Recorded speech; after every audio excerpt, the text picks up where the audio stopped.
السلام عليكم. أنا دكتور مصطفى فرحانة، ودي معلومة أكيد مهمة لصحتك.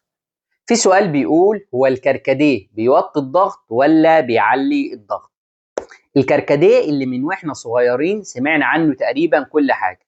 اللي يقول لك الكركديه السخن ده بيعلي الضغط والساقع بيوطي الضغط، وحد تاني يقول لك لا، الكركديه السخن هو اللي بيوطي الضغط والساقع هو اللي بيعلي الضغط.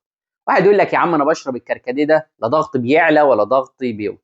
تعالوا بقى مع بعض نشوف الكركديه بيعمل ايه في الجسم. الاول عشان نفهم يعني ايه ضغط الدم او الضغط اللي احنا بنتكلم عليه ده، هو عباره عن القوه اللي الدم بيزق بيها جوه الوعاء الدموي. الوعاء الدموي ده عندنا زي الخرطوم، والدم ده زي الميه اللي جوه الخرطوم.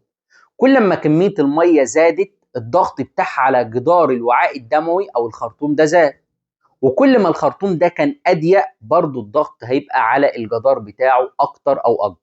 تعال بقى نشوف الكركديه بيعمل ايه في الجسم، واحنا من نفسنا هنفهم هو بيعلي الضغط ولا بيوطي الضغط. الكركديه فيه مواد بتعمل حاجتين اساسيين في الجسم.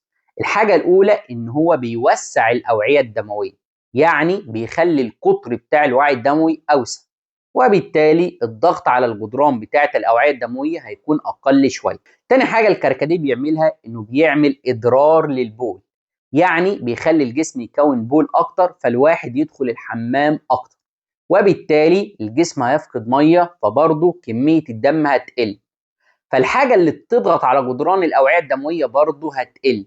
يبقى دي تاني حاجه بتخلي الضغط معانا يقل. هنلاقي ان المحصله الاجماليه ان الكركديه بيقلل الضغط جوه الجسم.